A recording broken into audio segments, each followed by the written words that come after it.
आज कलियुग का कहर किसी से छुपा हुआ नहीं है।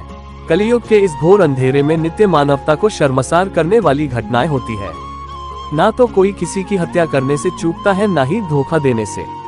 माताओं बहनों का लिहाज भी किसी को नहीं रह गया है। नित्य हम हमारी बेटियों के बलात्कार की घटनाएं सुनते हैं। आजकल तो स्त्रियां भी कुछ कम नहीं, वे भी कभी कभार अपनी हरकतों से कलियुग के प्रकोप का प्रमाण दे देती हैं। दिन ब दिन मानवता संकट में प्रतीत होती है। ऐसे में कई लोगों का प्रश्न है, आखिर भगवान कहाँ है? क्यों नहीं भगवान एक क्षण में ही सब ठीक कर देता? क्यों नहीं भगवान अवतार ले रहे? मित्रों, आप स्वयं ही सोचिए, क्या आजकल के मनुष्य भगवान के प्रति सच्चा श्रद्धा भाव रखते हैं? क्या वे ईश्वर को मुसीबत के अलावा कभी याद करते हैं? मित्रों, जहां ईश्वर के प्रति कोई श्रद्धा भाव नहीं है, जहां उनका कोई सम्मान नहीं है, उन्हें कोई याद नहीं करता, वहां भला ईश्वर कैसे सहायता करेंगे? जो व्यक्ति ईश्वर को सच्चे मन से स्वयं में धारण करता है और नित्य उनका स्मरण करता है, ईश्वर उसकी मदद ना करे ऐसा संभव नहीं है।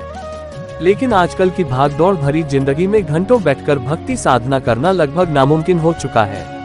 ऐसे में क्या कीजिएगा कि घंटों भजन ना करने के बावजूद भी आपको ईश्वरी कृपा सदैव प्राप्त हो? वास्तव में यह बड़ा ही आसान है। रामायण में कहा गया है, कलियुग केवल नाम आधारा, सुमिर सुमिर नर उतरहि पारा।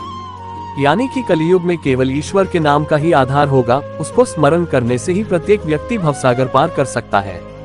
तो क्या केवल ईश्वर का नाम लेने से ही सब ठीक हो जाएगा?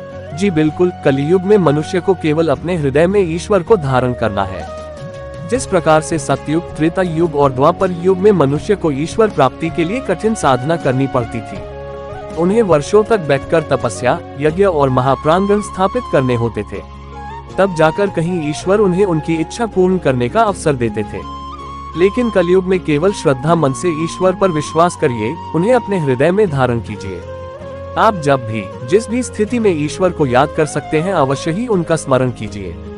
यदि आपने अपने जीवन में पाप भी किए हैं तो भी ईश्वर के स्मरण के द्वारा उनसे छुटकारा पाया जा सकता है। राजा परीक्षित के दरबारी चिकित्सक धन्वंतरी के अनुसार कलियुग में केवल ईश्वर के जाप से मुक्ति संभव होगी, लेकिन ये तभी प्रभावशाली होगा जब मनुष्य में स्वयं के द्वारा किए गए पापों का प्रायश्चित होगा और उन्हें कभी न दोहराने का संकल्प होगा।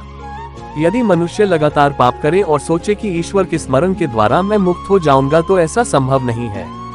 एक अहिंसक और श्रद्धावान जीवन जिए। कलियुग के लिए चैतन्य महाप्रभु का महामंत्र। मित्रों, इसी कलियुग में आज से लगभग 500 वर्ष पूर्व चैतन्य महाप्रभु ने अपनी कृष्ण भक्ति के द्वारा लोगों को इस युग में ईश्वर प्राप्ति का मार्ग बताया था। कहा गया है कि चैतन्य स्वयं श्री कृष्ण का एक अवतार थे और उनका जन्म केवल कलियुग में लोगों का मार्गदर्शन करने के लिए हुआ था। उन्होंने कहा था कि ईश्वर प्राप्ति से सुलभ कुछ नहीं और इससे दुर्लभ कुछ नहीं। चैतन्य महाप्रभु कलियुग वासियों को वरदान दिया था कि जो भी व्यक्ति मेरे बताए इस मंत्र का उच्चारण करेगा, उसका जीवन निसंदेह सफल होगा। मंत्र इस प्रकार से है, हरे कृष्ण कृष्ण कृष्ण हरे हरे, हरे राम राम राम हरे हरे। दोस्तों, कलियुग से जुड़ी बातें आपको कैसी लगी, हमें कमेंट बॉक्स में जरूर लिखकर बताएं।